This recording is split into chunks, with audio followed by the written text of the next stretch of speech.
Hi everyone, welcome back to JPWHUTV. My name is John, your host as always. I hope you're all doing well. As you can see, as I talked about beforehand last week, we've got some merchandise on the way, and it's literally t-shirt got delivered today. Absolutely buzzing. It looks absolutely brilliant. There is another one, but we'll talk about that a little bit later on. We've got a very, very special guest here with us tonight, as you would have seen from the posts over the last few days. Very, very welcome. Happy to welcome International Hammer, another one on the channel. Technically for you now, Dzień dobry. Dzień dobry. Yeah, that's great. Awesome. And the other one, the only other part of it I know was Examash. Oh, bardzo dobrze. Good to hear it. Glad to hear it. Lena, it's absolutely brilliant to talk to get you because I've been trying to track you down for a good couple of months now. But thank you very much for taking the time out of your busy schedule for your work. Before we go through that, we talk about you and West Ham. I'm just going to do a quick shout out to the channel sponsor, 3retro.com. Please click the link in the description below that will take you directly through to the West Ham section of their website, where you can purchase retro kits from the 60s all the way through to the early 2000s, including the 1976 home shirt that inspired this season's home kit, and also the 1980 FA Cup final away shirt that inspired this season's away kit. There's also Admiral and Umbro West Ham inspired track jackets, t-shirts, polo shirts, sweatshirts as well, so go check those out. Any purchases made through the link in the description below, not just excuse me, not just the West Ham stuff, but literally anything. You can buy some very nice retro England shirts in there. There's Spanish, Scottish, other EPL retro shirts in there. So anything that you purchase, any of the commissions I get for the next 16 purchases will be going directly to Isla's Fight. So thank you guys for making any of those purchases. And as I said as well, there's the shop is up and running as well now. So you can basically buy this t-shirt as well for a massively undercharged price of £17, and a little bit of a West Ham wordplay as well for that matter, which is this. Hang on, let me move the microphone so you can see it properly. So yeah, Hammers do it under the lights. And the women's version, there's women's t-shirts and kids t-shirts as well as men's in there. The women's version of that is Hammerettes do it under the lights. So they look, and I'm not really much of a hoodie person, but they do really look good in hoodies. So you can actually purchase the, and let me just bring up the banner. You can actually purchase it. There's a link in the description below as well for the tmail.com website link. So just welcome a few people in from the chat.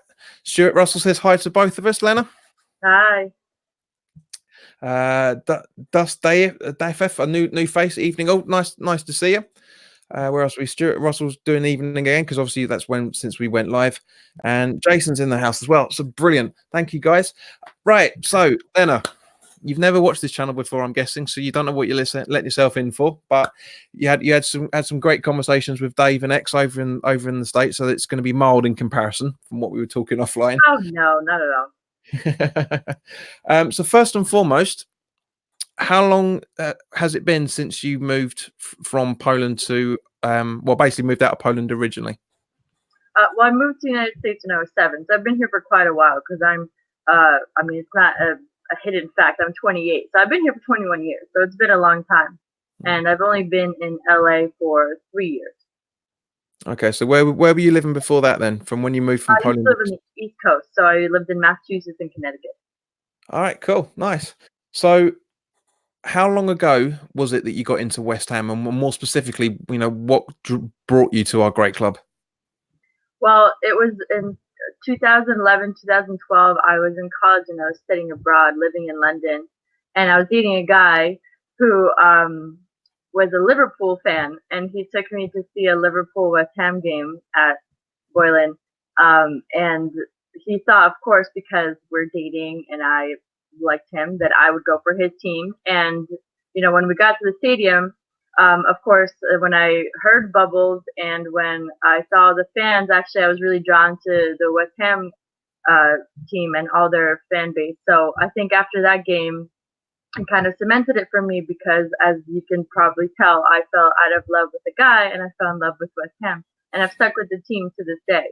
So it was very unusual, because obviously it didn't go the way he planned it, but I mean, there's just something very romantic and wonderful about the Bubble song. Also just seeing all the bubbles in the stadium. So Yeah, I know what you mean. I mean, for me, the West Ham's been in the family since it was 4 generations basically. So it's literally right from day one. Always had Bubbles sung to me as a baby. I know it backwards, but unfortunately, or fortunately, depending. But the lyrics are completely right up until up until the last couple of seasons. Fortune definitely has always been hiding, 100%. So to be honest with you, I know that I was there for that game because I've been a season ticket holder for quite a while now, but I don't remember a lot of it so that would have been I think it was towards the end. So no, it was the start of the 2012-2013 season. But it's I don't know about you, Leonard, but if it's something about your first game there, it molds straight into you. It really does. Yeah. I mean, how many times did you get over to the bowling before we moved? That was my only time, unfortunately, because I mean, I only studied abroad probably for a semester. So, Right. I mean, I really didn't get much of a chance. And so, unfortunately, like since then, I haven't been even back to England. So, I'm hoping that I would get a chance to visit Berlin, just obviously just to, I just saw someone from the Vegas event post all the pictures, of like the farewell Boylan signs, all the graffiti that's in London, but I would love to also see the London Stadium finally. Yeah, it's don't believe what everybody says. I mean, No, I've been there for let's say I've been there right from the start, and I still maintain it's not a football stadium in any shape or form. It's a great multi-purpose stadium. It'd be brilliant to watch like there was baseball over the summer. It'd be great to watch the Olympics if they're still going to be doing it, and go to gigs and stuff. But it's not to me. It's never going to be the bowling for me. It's never going to be a football ground. But my seat is better. I got a much better view, and I just after a while you just completely get used to it. But I've noticed a few people nowadays are not complaining as much about the stadium anymore, except when we lose. It's quite interesting that. So, out of all the games that you've watched over the last 7 or 8 years now, what's been your favorite game?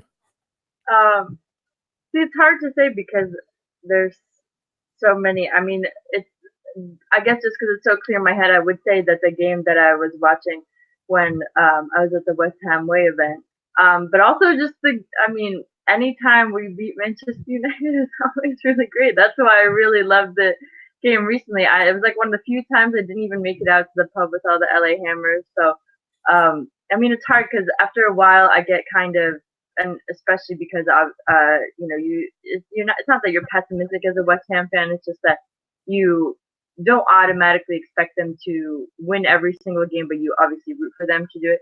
So it's not that they all blend in together. It's just that I don't have as vivid memories as I do of talking about specific stats.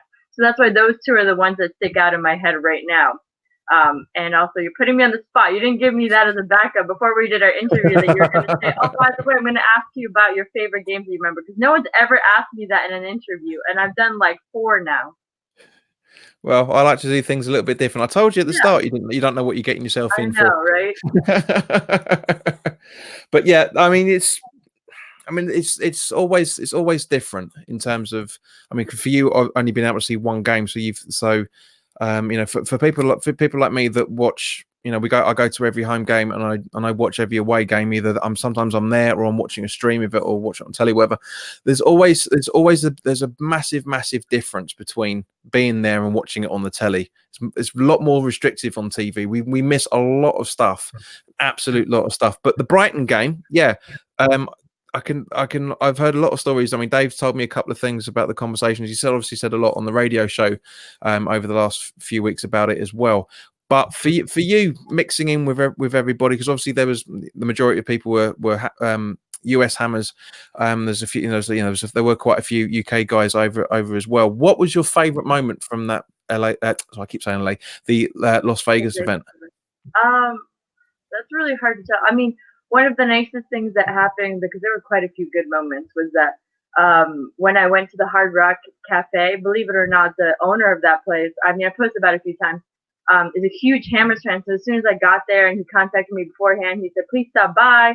So I was wearing my like Lena Starr shirt and everything like that. And right away I saw the flag. and he invited me in, and I had taken a friend with me, like slash security guard and slash driver, and he like told us like, have anything you want, just because he was just being so welcoming. And we were all sitting together, and then finally like it went from like 3 or 4 of us to a group of like 15 of us who were sitting all together. And I mean, besides me, everyone else was getting kind of shit faced, and it was just really nice to like hang out with everybody and just kind of like let loose. And that was one of the best moments, I think. I mean, I had a really good time there, so I highly recommend going there. Plus, he took us on a tour, and he showed us on the second floor, or rather, it is on a second floor, so I guess maybe the third floor, where they kind of have parties. He has this huge screen where he says that he likes to stream all the games. Mm-hmm. So I highly recommend that place to go to. And I'm not even plugging him because he's telling me to. I just really enjoyed being there. It was really fun. And he made like a special drink for us and everything, like a special West Ham drink, cocktail. But besides that, I guess probably the other good moment was just like hanging out with X and Dave. When we had some alone time, sounds so creepy, but when we weren't at the event, like when we were chatting one-on-one, and like, granted, for half of it, I was just watching them both lose their money at the casino while we were chit-chatting, because that's like something you do in Vegas. And I know the Hard Rock Hotel really well, which is where they were, or where we were all hanging out. So just because the AVN is there every year, so we were just walking around, and I showed them a few good places to eat, sort of, or like gave them a few recommendations. We had some pizza together, so it was kind of fun to hang out. And then I mean, we went out and chatted in their hotel room because X brought me candy. So it's not for any other reason, in case anybody was thinking that, because I know there's a few people making some snide jokes. And then they just started asking me questions, and it was just really fun to really be open with them, especially since I've talked to them for a very long time now. On the down low on Twitter, because we both try to separate our lives a little bit, just because I don't want them. I don't think they want to show any favoritism to me. But we do seem to be like, we're getting on to be very good mates, and so we just had a really good conversation. So those were two of the best moments for me, besides the actual event. Obviously, I can't say that wasn't a lot of fun to see a whole group of 80 people singing Bubbles all together with their arms raised. There's a lot of videos of that circulating, so that was a really good moment. And not just that as well. The video that Baz posted of someone being carted out on a gurney. Oh my god! I didn't even know Baz posted that. That was one of the guys from the LA group. So I know I've seen him there at the games. He's such a nice guy, but I guess they said that he hadn't had a hotel room, so he'd just been drinking all night into the next day, into the event. So no wonder that happened. You Americans, honestly, you can't hold your drink. And that video proved it. It was this. Oh god! Hey, don't group me in with that. I mean, yes, okay, you've got the bloodline to hold your drink, granted, but yeah, it's just it was funny. I mean, when I first started hanging out with my Hammers mates on a regular basis, I learned to drink very, very quickly, because that's all we do. That's all we do. We watch. I mean, I don't, unfortunately. I've fortunately and unfortunately at the same point, I've got to come back and do the stuff for this channel. But yeah, I mean, there used to be times where when we were down at the old bowling, for example, the bowling, when because I used to be going into the supporters club, and we'd meet up there 11 o'clock in the morning, drink, regardless if it was an early kickoff or late kickoff. We'd be there. We were drinking like crazy, watch the game. There's a lot of blanks, to be honest with you, a lot of blanks. And then we'd go back into the supporters club and leave like 9 or 10 o'clock at night. It was brilliant. I really, really missed those days. You can't really do that at London Stadium, unfortunately. But just in terms of your history over the last, let's say, 6-7 years, out of all the managers we've had, which to be honest it's not that much, is it? Because we've had Allardyce, then we've had Bilic, then we've had Moyes, and then we've had Pellegrini. So out of those 4, who would you say was the best West Ham manager out of those 4?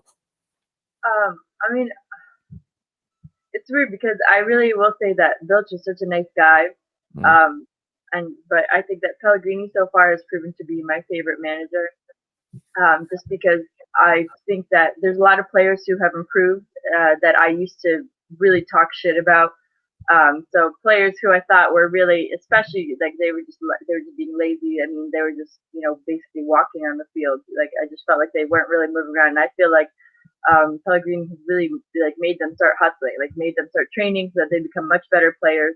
And regardless of his affiliation, I know he has no plans to stay indefinitely at West Ham or anything like that. And I know he doesn't have as much love for the club maybe as some other managers.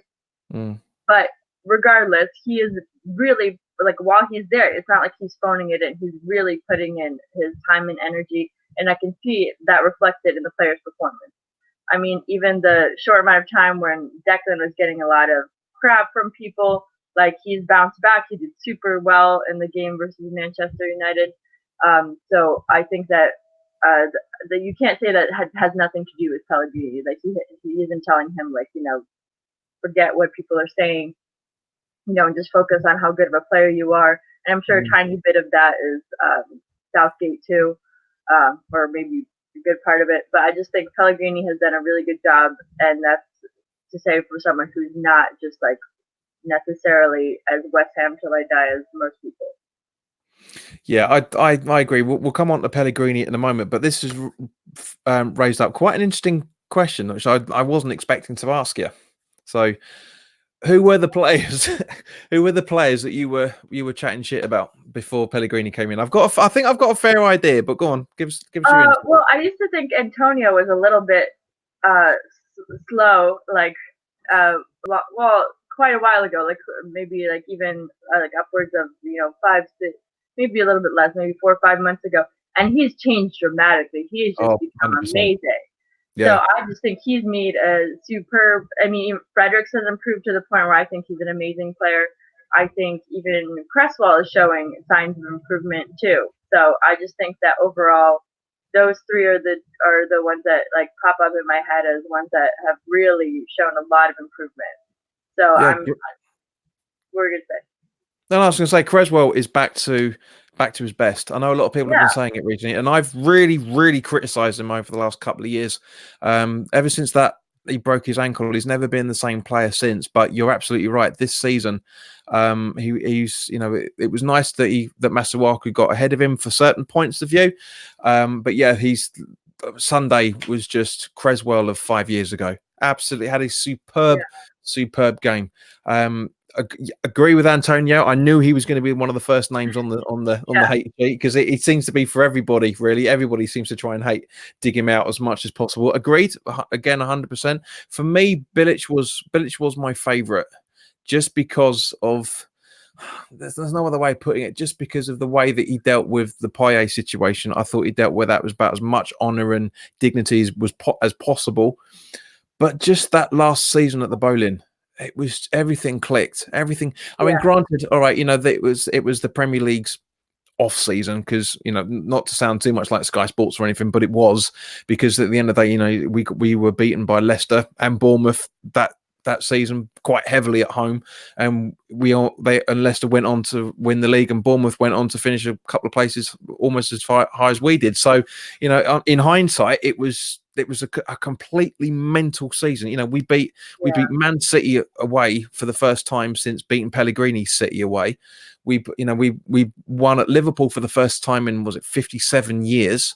We beat Arsenal very comfortable with Reece Ox's fantastic debut. Everything was right for me. It kind of felt like the boys of '86 all over again. But the only problem is instead of missing out on winning the league, we missed out on winning the getting into Europe properly. I mean, obviously we were able to get into Europe because of Arsenal winning the FA Cup and the FA Cup. So but Stoke away is one of the funniest games of that end of that season. I went up there with a few mates of mine. We got absolutely trolleyed the night before, and and I said a little bit earlier that there's little bits of gaps in the games where I've been heavily drunk at the Bowling, but this game, I do not remember the night before. I do not remember anything from 11 o'clock until about 6 o'clock in the morning when a mate of mine was knocking on the hotel door without any jeans on. It was weird. It was crazy. I mean, there was a lot of heavy drinking was going on. There's a great place up in Stoke. I can't remember the name of the pub now, but they do little tasters of cider. Now, cider is my kryptonite. I absolutely love cider, and they have a little flat like panel sort of thing, wooden panel, and you have little tasters, and it went from 3% up to 12%, and I was able to. I Wow. was able to drink. I was able to drink fine. I was up. I remember everything until we got into the club about 11 o'clock, and then I remember saying to my mates, "I'm going to the toilet." Next thing I remember hearing, I hear a knock at the In the door, and bedroom. I think I've fallen asleep in the toilet, but it wasn't. We were back at the hotel. Just really somehow you got from the toilet to the hotel, so you must have woken up, but you Well, just the don't thing is, remember it. it was no, it was that was the thing. It was just complete blackness. I got down to the foyer of the hotel the next morning, white as a sheet, whiter than I'm looking now, to be honest with you. And and everyone was, my mates were taking the piss out of it and stuff. And I just turned around to one of my mates. I said, I'm down 20 quid. I don't know what's going on. I'm down 20 quid. And he said, oh, that's because you pay for the cab ride home. I said, all right, fair enough. Don't remember at all. And he said, but they started giggling. I said, well, why? What's funny? He said, the problem is that it only cost a tenner. I gave him 20. I gave him 20 quid and said, keep the change, thinking it was I just nothing. And Yeah. my mates went, we knew you were out of your trolley because you've never ever done that before. Yeah, you've never tipped 100% on a cab ride home? That's great.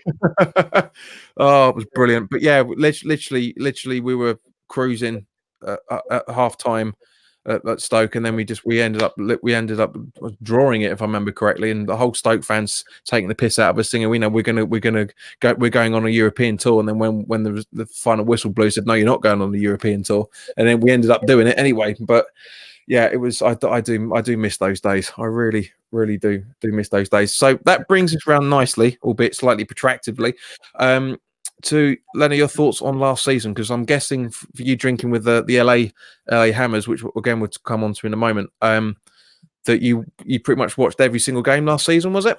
Probably, yeah. So what was your standout moment from last season? I guess I can't think of any stand-up moments besides, because I think of it as, I'm just thinking generally like that. I guess, I'm really just thinking mostly about Arnie. That's the one thing that comes to mind, really.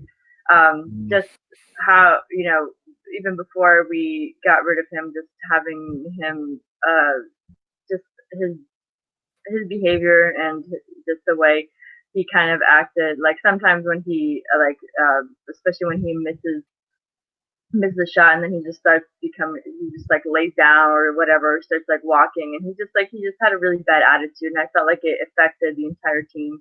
And so it was just because I really wanted to root for him, and but then the more I even learned about him as a person, talking to David X, the more I realized that I don't really care about him as a person now. But and there were some wonderful moments, especially when they had a game when they won, and he's hugging everybody, and it seems like there's so much camaraderie. But he was really like the thorn in my side. That's the thing that really stands out to me.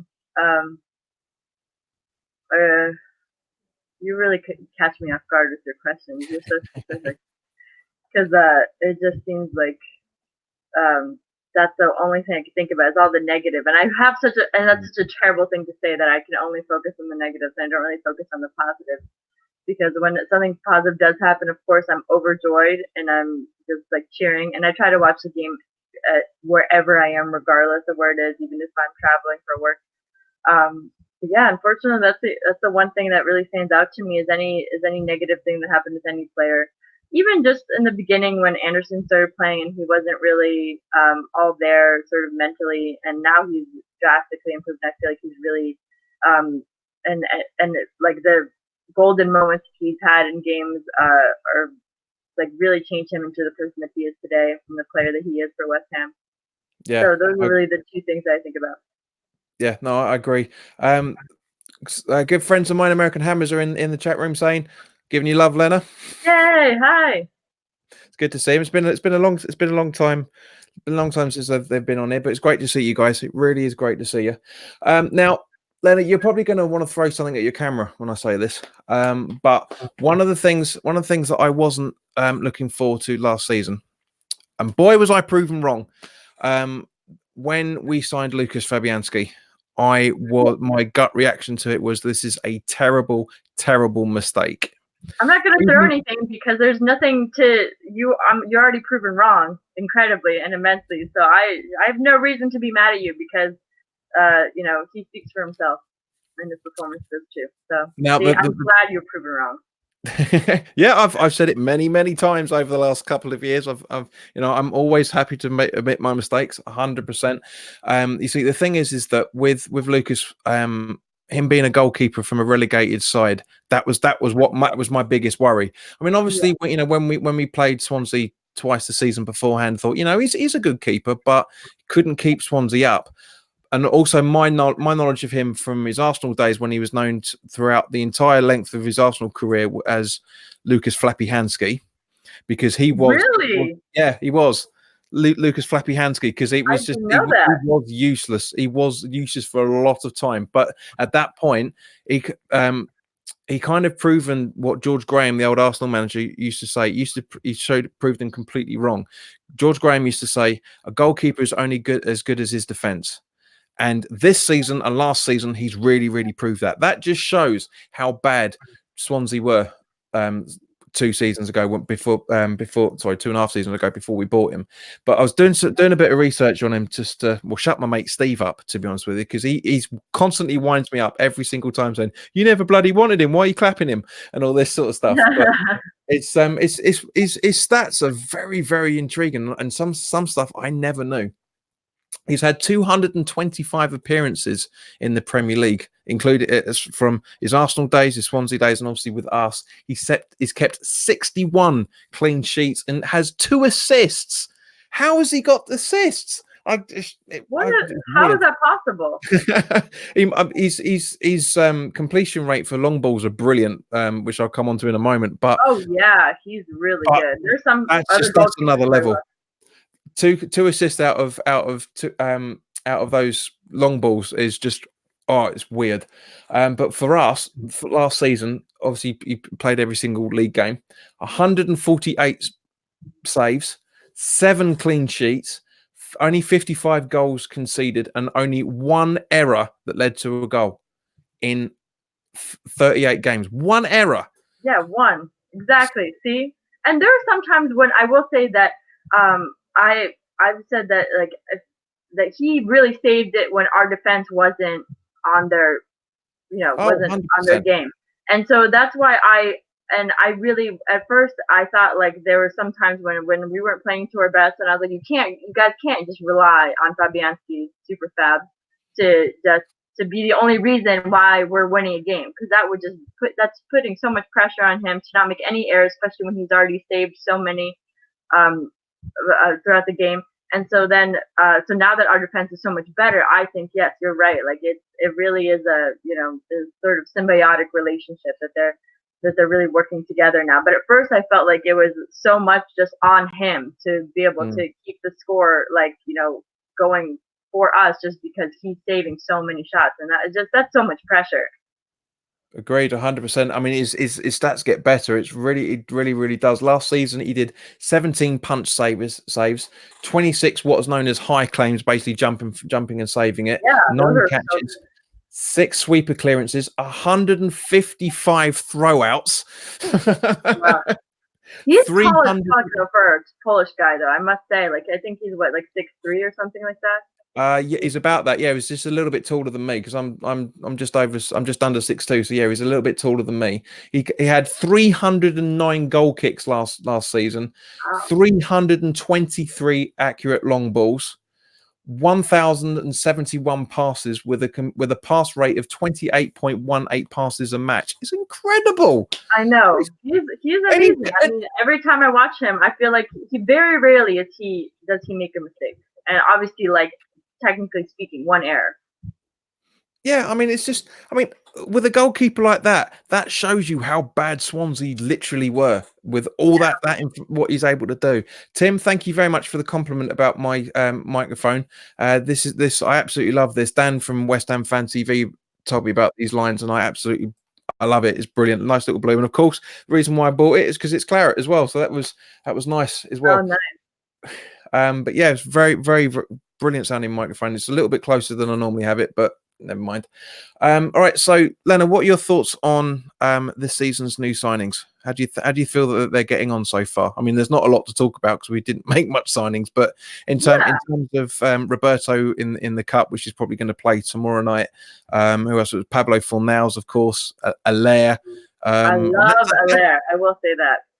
Yeah, Right I mean that's about it actually, isn't it? Really, because the other two were backups, and we haven't really seen them. That's what I was gonna say. Like I mean, we haven't really seen much from Zetti, or I'm assuming I'm pronouncing his name right, but so I would like to see how he's getting on. I know he's still learning the game. He's still kind of getting there. So I would like to see how he's doing. I mean, when he gets a shot and when he's actually in, because we've only seen one appearance from him, right? And then Allaire is doing the League Cup game, fantastic. So I'm really happy with his performance. He's just a beast on the field, and he's really doing what I feel like I'm trying, what I'm yelling at the screen when I see a lot of players, which is that he understands that people can't keep up with him, people can't take him. And he is just like, he just has no fear, and that's the kind of attitude I think a lot of players need to have on the pitch, especially when Anderson has that attitude. He plays really well. When he doesn't have that attitude, I think his performance suffers a lot. And Fornals is definitely getting better. I think that I don't know if it was him, but but I think he's not used to playing this kind of heavy match like every single time, and so now he's getting used to the rhythm of the game, and so I think he's definitely improving. But you can see like in the last game the other day, like he did a few things that weren't like perfect, but obviously you can't expect perfection for someone who's not starting every single game. Those are the only things that come to mind really. But I do not like any of the goalkeepers besides Fabianski. Yeah, I know what you mean. I mean, I never judge a player when they come in for their first season. Never. Yeah, there's no point. There's just no point. I mean, loads of people are jumping on Fornals' back for the last couple of times, and I just don't see the point. Yes, all right, he played fantastically in the Spanish under 21s finals. Brilliant. One of the best.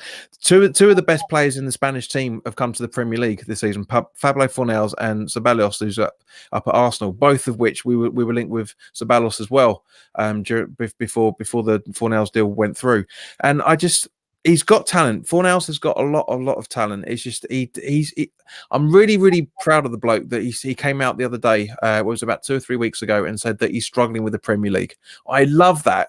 It's just he's been honest with people. Yeah, you're right, exactly, and I think that's great. I think he needs to be that way, and I think that shows a lot of humility on his part. Yeah, of course, 100%. He could have been going in. He could have been going in doing what Allaire's has been saying. I mean, Christ knows how he's been saying this as well. But we're saying that I'm not playing at my best level yet. I mean, if that's not his best level, then right. Then let's see what he has. Yeah, that'll be interesting to see too. Dean Ashton #2, I reckon. I really do. He's maybe another type. He's got a bit of Jermaine Defoe to him as well, for that matter. But I love the guy. I mean, both Fornals and Allaire in my fantasy football team. Suicide, I know from one point of view, but it's just I love him. I absolutely love him. So let's get down to the crux of it for this season. Now, 6 games in. Technically speaking, joint third. We're fifth on the table. Only one loss so far, and that was Man City at the start of the season. Plus goal difference as well, which I can't remember the last time we were under 10 games, under 20 games, to be honest, and having a plus goal difference. So what are your thoughts on how the season started? I mean, it didn't start amazing, but I mean, I think that that's actually kind of good because you can only go up from there, and which it has. So I'm going to remain very positive because it's very easy as a West Ham fan to be pessimistic. But like look at our rap sheet, like for the past few years. Like we always start off doing kind of shitty, and we kind of work our way, kind of be kind of better, and now we're really showing up because I feel like you can either go one way, like when you start off like crap. You can either learn from it and just Mm. start kicking ass. And all of a sudden, every single game, you're putting on your best performance, or you can let it get to you and you can wallow in self pity. And so I really Which is feel like, usually the West Ham way. yeah, exactly, right? That should be what the West Ham way truly is. I know, right? But I think that maybe it's just I maybe it's just Pellegrini's coaching or what, but I just feel like the morale of the team is really going up, and it can't be fully conditional just based on them winning, because if it is, then once we lose one game or we'll lose one match, then we're gonna get down in the dumps again, and then it's gonna affect our performance for future games. So I feel like we really need to just focus on the positives, which, like, as you can tell, even I have a problem doing that, because as soon as you're asking me questions, the only thing that comes up in my memory are all the negatives, which is very unfortunate. But obviously, like, I just really feel like they're getting into a good rhythm. Like, even with, like, all of a sudden I feel like Allaire just really meshes well with the team right away. I've never Yeah. seen a new signing has that kind of um who has that kind of camaraderie, and who just meshes with the team so well so quickly. Usually, I feel like it takes like at least a good season to be able to play well with the other players and get into and have a good rhythm with everybody. But he just right away, I feel like he found his place, and literally and figuratively, in the team. And I think he's really doing well, and I think that is going a long way towards us improving. Yeah, I definitely. And on the back of that, really, Kent Hammers has made a comment, which is kind of like prevalent to what we were talking about a little while ago, saying, "Oh no, wrong one." Whoopsie. Right? Just You're like, oh, another by the comment way, came in. another Just plug I for my clicked it. mic. I clicked it. Another comment coming. This another one's coming again. Where are we? Okay, here we go. Right. So keepers get better with age, John. He was top keeper at Swansea, best shot stopping stats in the league regular. Yes, mate. He agreed 100%, and that's what I'm saying. That's how bad Swansea was. With him being the best player. I mean, it's nice from one point of view that we're starting to go back to the old way of getting the best players for no disrespect to Swansea, but from smaller clubs. And that's the thing with the summer transfer window as well, is the fact that we've identified good players. We've not identified okay players like we've normally been doing and bringing in 2 or 3 to see how they get on. We've identified good players, and we've reinforced a very, very good spine to the team. It's not perfect yet. Of course, it's not perfect. One player that really I absolutely love, I'm loving the fact that he's back to his best again, is Ogbonna. I've criticised him a lot Yeah, over the last couple of seasons, but when when Moyes was in, he came up, he went into back surgery once we were safe. And my instinct is kind of thinking maybe he should have an injury again, because he was playing so well. But now, as the fact he's again, as you said about Pellegrini upping certain players' games this season, it's just clicking. That his conversations with Diop are better. His conversations with Creswell and Masuaku seem to be better. I still hold Ogbonna accountable for the Brighton equaliser. Not not the Brighton equaliser. Sorry, what was, I was going to say Swan, the card, the Sheffield United game, I think it was. yeah, I think so. You know, that I that can't that remember. where one thing that really irritates me about defenders is the fact that they turn their back as the shot's going at them. Really, really irritates me when that happens. But it's just, but this season is going a lot better. I'm not riding on the wave that everybody's saying that that we're going to finish in Europe. I said to Nicky at West Ham Fan TV, he asked me, where do you think we'll finish? I said, we'll still finish. We're trying to push for 7th. I do legitimately think that's what the idea is. I still think we're going to finish 9th, because we're going to hit a road lump at some point. Just going back to what you were saying earlier about, because we were talking off camera about you watching Iron Men. Yeah. I watched that with my ex, and she absolutely cracked up. There was a bloke, the bloke who used to run the Overland and Sea fanzine. Yeah, He I was, remember on that. there quite a bit, and he was asked to describe what West Ham fans are like, and he says that we're pessimistic, and she went, "Yep," straight away. Didn't even think about it. She went, "Yep," I did and then too. and then I'm and then she sorry. and then she went, and then the guy goes, "But we're also optimistic at the same point," and she shouted, "Nope!" It's just, Well, you want to be. It's like, I don't know how to explain it. It's like a pessimistic optimism at best, meaning that but I think we should. I'm thinking of us the same way you are, meaning that like hope for the best, expect the worst. Meaning that predict that we're at best gonna be what do you say, seventh or ninth, and Yeah. then but like so then it's a nice surprise if we do end up in Europe. So it's just I think that's a good way to approach the season. So then we're not as horribly disappointed as we always are if we just expect kind of the same thing, and then it's a really nice surprise when we are doing much better than we predict. Yeah, definitely. Tim, thanks for joining, mate. And enjoy the rest of your day, son. And hopefully you'll be able to watch the replay of this, so he gets the acknowledgement, because he's a good mate of mine. He was the one that actually got me into doing podcasts in the first place, to these live conversations, and he invited me on there a few times. And I don't know if you noticed that, watched the videos a few months back, but it was I've got a lot to thank him for, and I do repeat it on a regular basis. So I think I swell Tim's ego a little bit too high sometimes, but he does this channel. Part of this channel wouldn't be where it is now because of Tim's support over those early days of the relaunch sort of thing. But okay, so basically, again, just talking about Lukasz, because we're going to come on to a conversation that you and I had a little while back outside, trying to get you on here. We had but which will be quite entertaining, I reckon. Because I think you got a few words to say about this lady, I think, somehow. But Lukasz, so far this season, he's made 20 saves, 3 punches, 2 high claims, 2 catches, 1 sweep with clearance, 27 throwouts already, 6 games in, 52 goal kicks. Obviously kept 3 clean sheets. We've conceded 7, no errors, 163 passes. That shows you how many times we back passed to him. 163 times so far in only 6 games, and 58 accurate long balls. There is about his passes per match yet, but I'm not going to talk about that because it's just not relevant until the end of the season.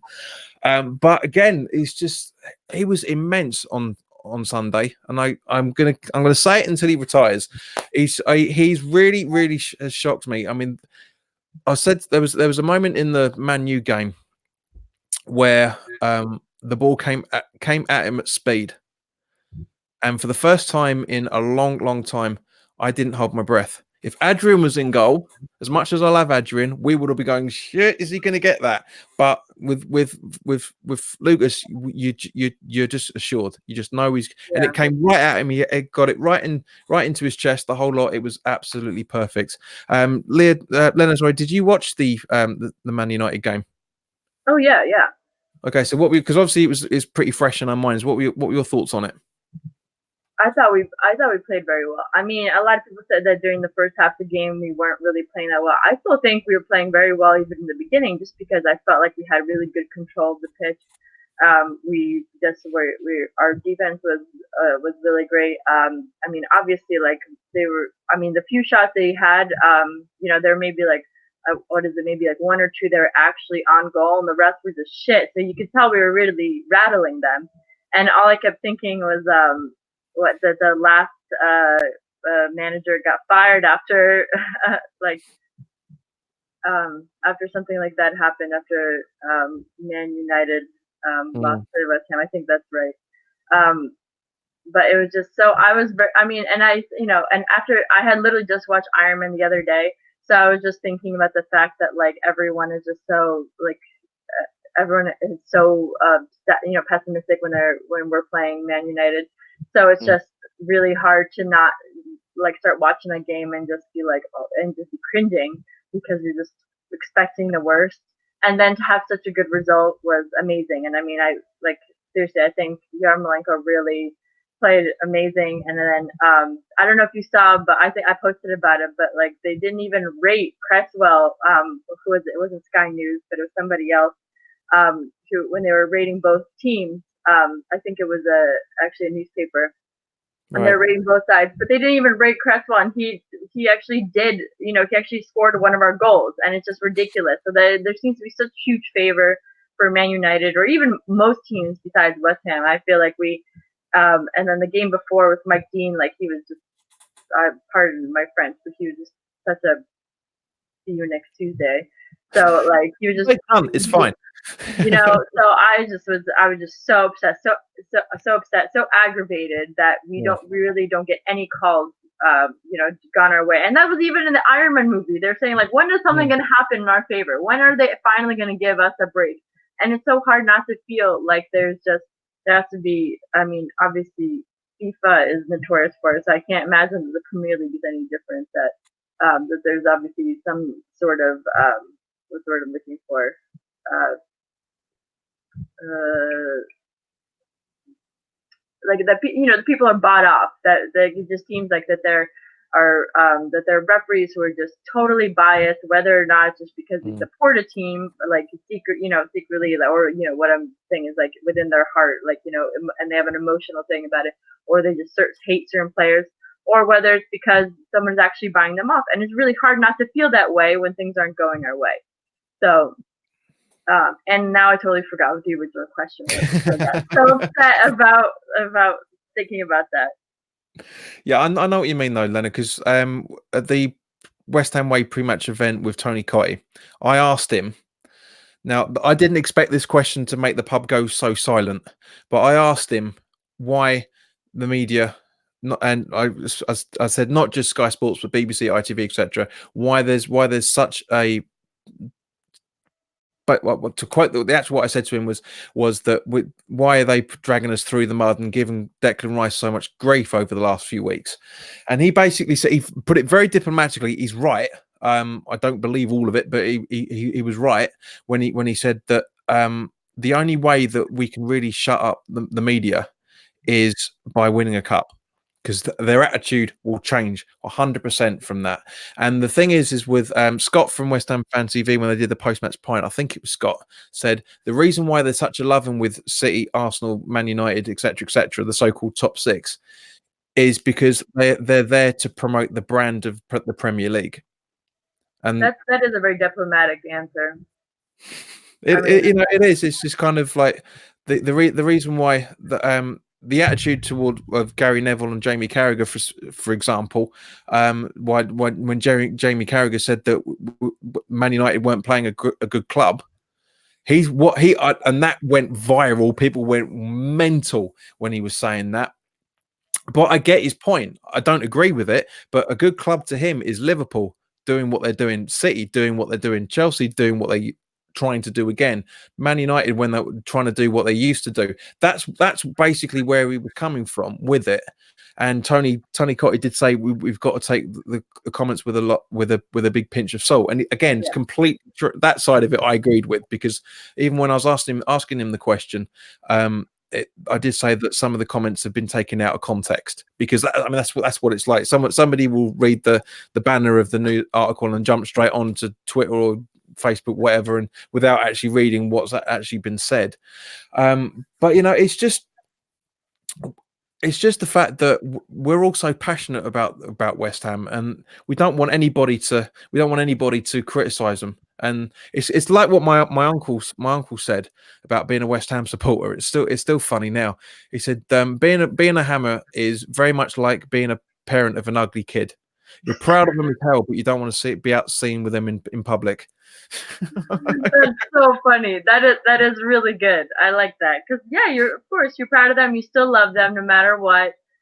That's great. That is really funny. No, I know it's really difficult, but it's so hard. And I think you're right in saying that when the Premier League is obviously it goes back and forth, because not only are they promoting the Premier League, but then because of that, like they need to sell their Premier League needs to sell their own self too, and so of course they need to promote their big six, or the top six clubs. And so it's kind of like it goes back and forth. So they're kind of mutually like sort of feeding off each other. And so of course it's gonna, and not to say that there's less West Ham supporters necessarily than others, but it's a very popular opinion to support, or it's very popular for people who aren't really hardcore football fans to support the most popular teams. So of course they're going to want to like push that when they're advertising or anything like that, because they want to bring in the fans who are just those kind of like phony, not, well, that sounds a horrible thing, but those kind of phony fans who just want to support a popular club. So of course they're going to push that as opposed to necessarily West Ham, because if they want to get someone into Premier League by pushing a team that's as bittersweet as West Ham, you know, then they might not be keeping all these new fans, you know, who are potential money makers. So I get it from that point of view. So, but it still seems incredibly unfair when you get like that kind of ramification on the pitch from referees. You know, that's the part that really pisses me off. Whereas, like, I can understand when I hear commentary that they're focusing on the Big Six, because it does have like an actual, it does actually literally and have an effect on how much money they're making. But it just really is so aggravating to watch during a game. Agreed, 100%. It looks like Jason is watching some of the replay back by the looks of it, because he put a comment up a few minutes ago. I'm sorry, but he kind of agrees with me that Fabianski at Arsenal was awful. Yeah. If you ever get a chance to watch some of the highlights of his Arsenal days. Wasn't that his first club too? Yeah, well, his first Premier League club. Yeah, I mean, he was. So, I mean, I can imagine him being awful when he first started, like, because that was a long time ago. It was, to be fair, it was.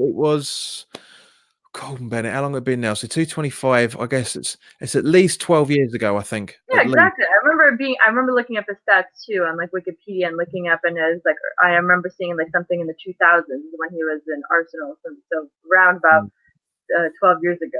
But yeah, that's why I'm saying, like, of course he was awful there. Like, I mean, but you know, he's made it. That's 12 years can make a huge difference in a player. You know.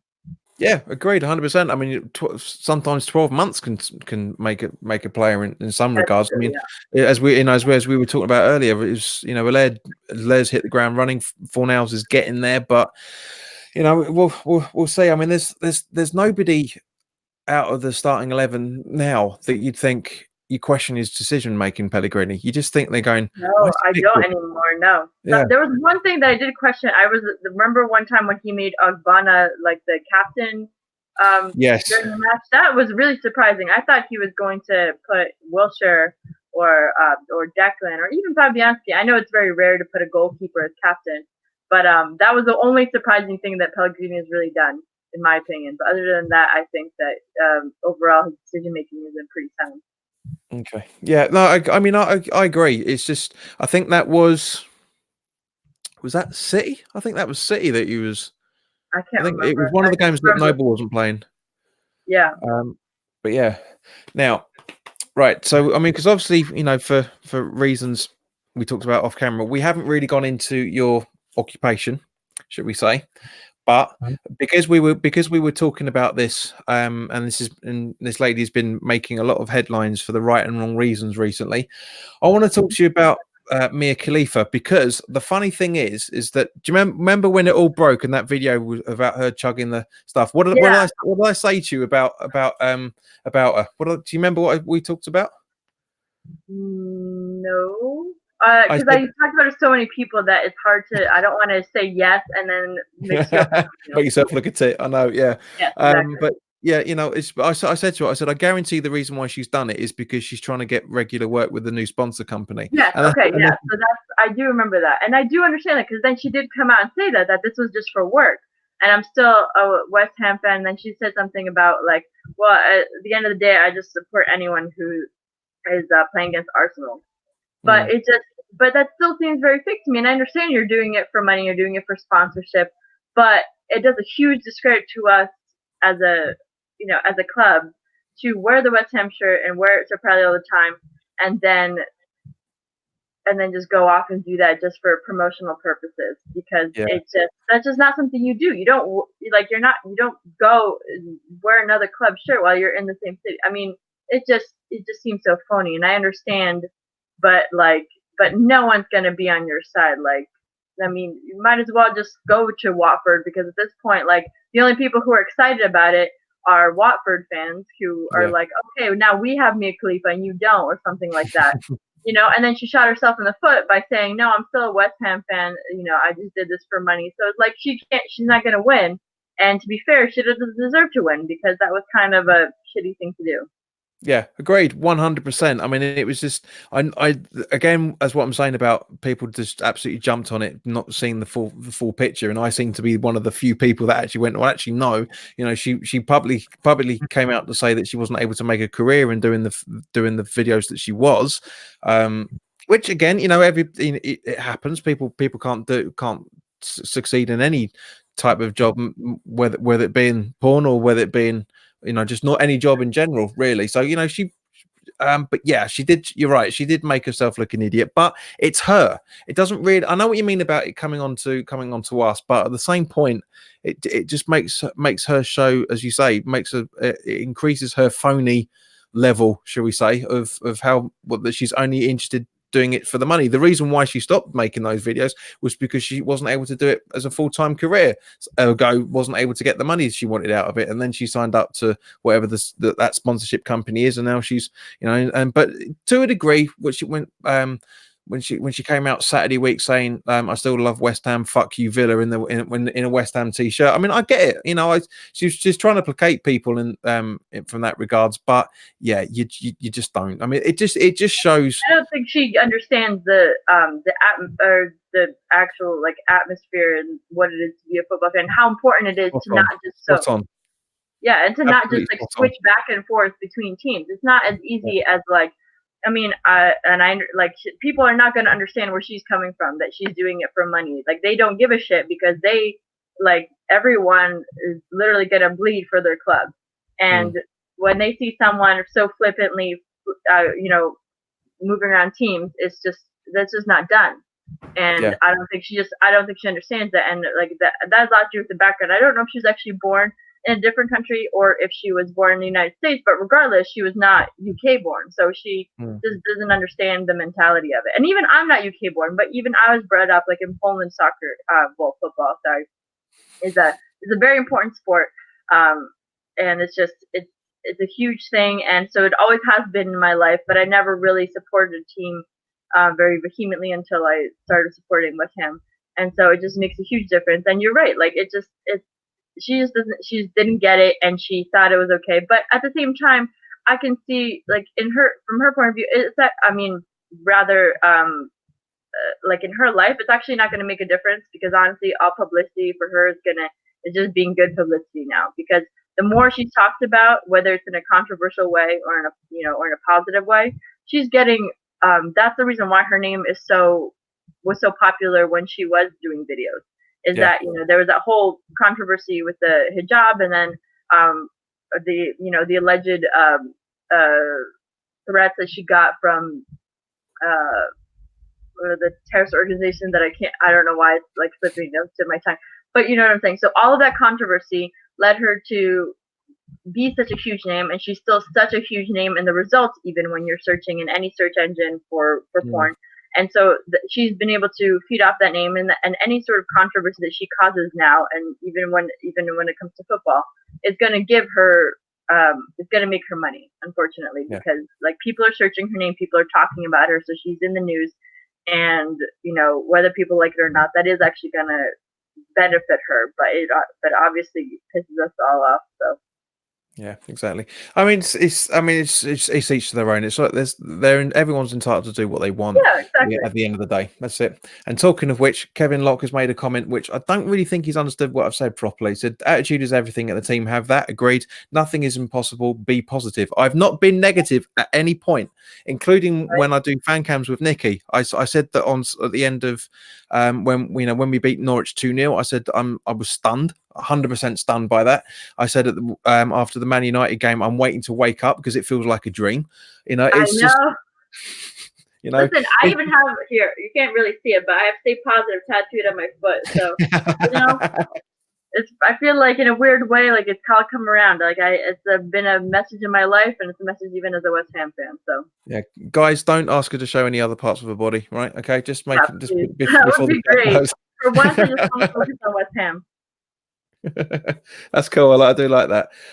But you know, it is. It's just it's more of a fact of that. I mean, as I said to my mates, because don't get me wrong, everyone's buzzing. I know I'm absolutely buzzing with it. Everyone's getting a little bit carried away at the moment, and you know, completely justified reasons.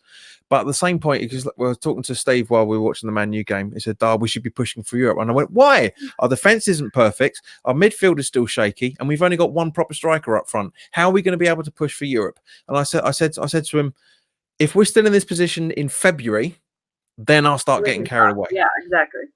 you know, but it's because around about February is normally around about the time where the table starts to balance out and you know where everyone's going to finish.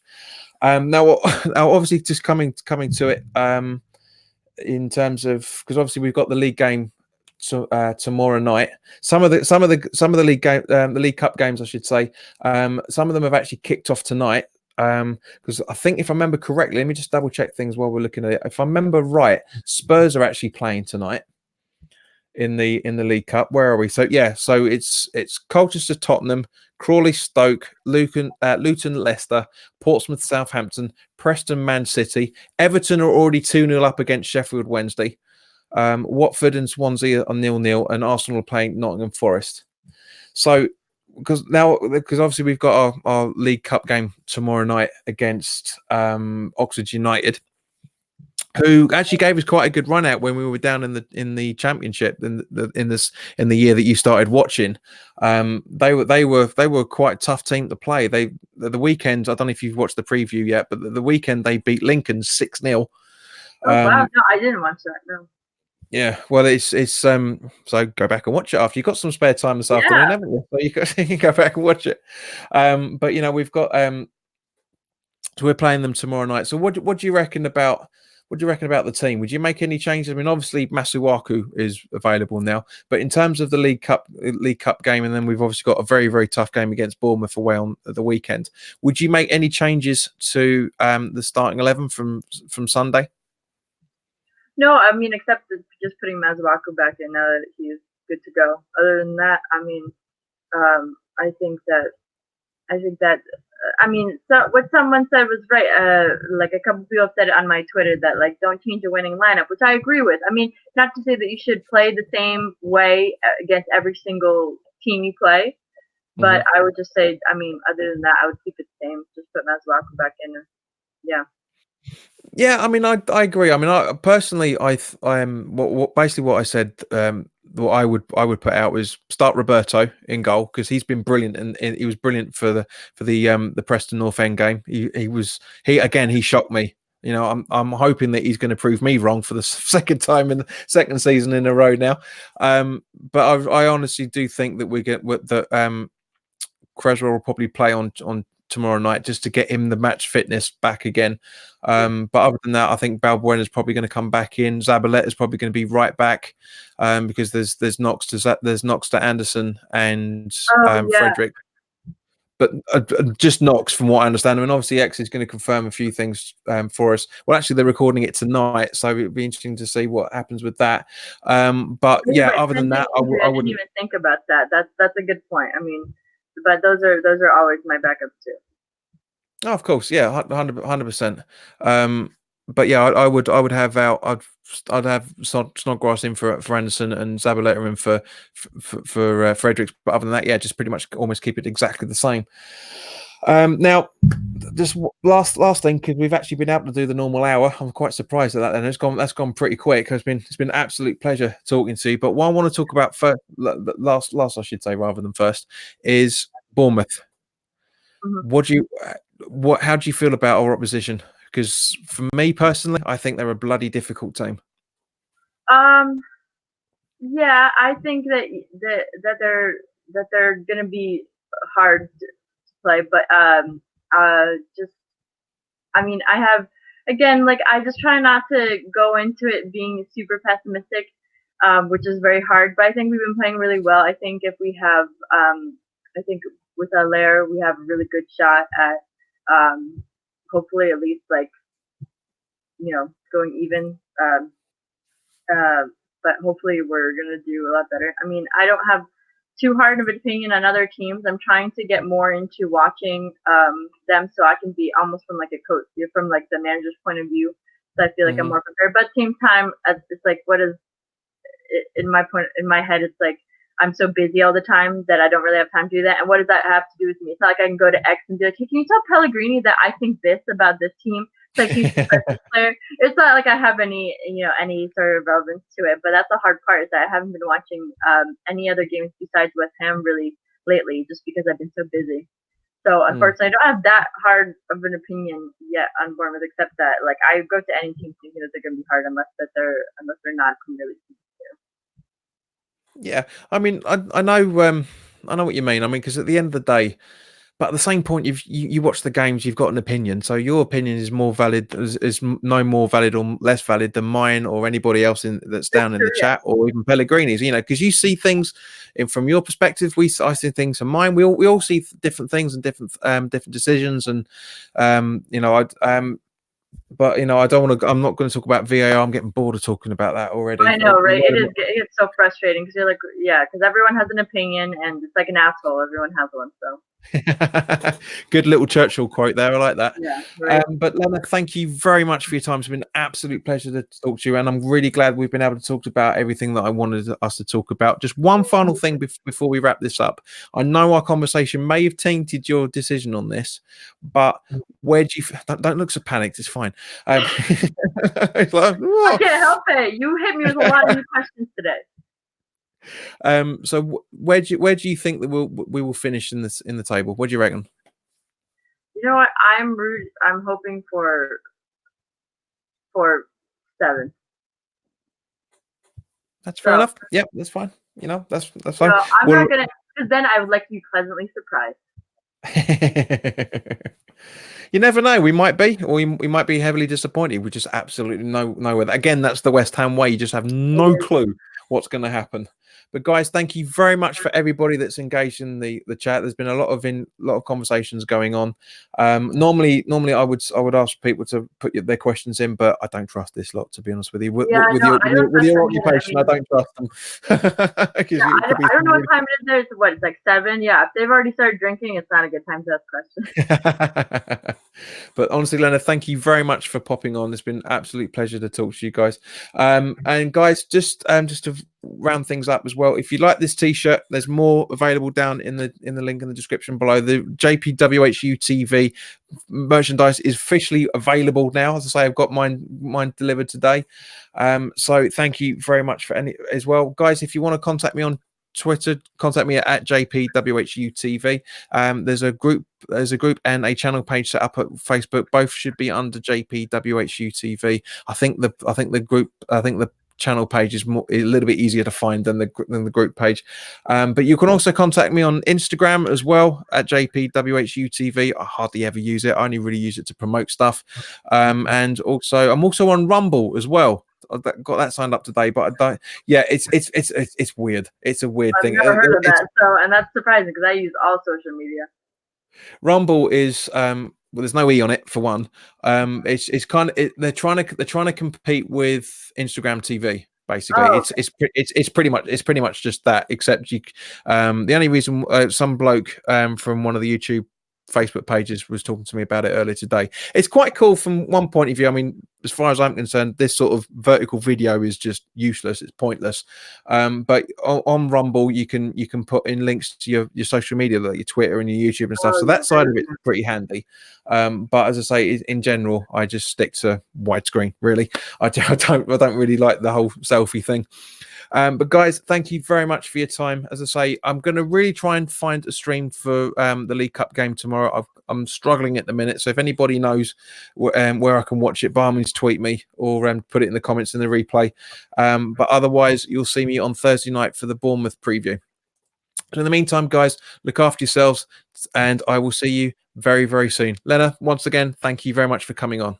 thank you for having me. It was great. You're welcome. Good night, guys.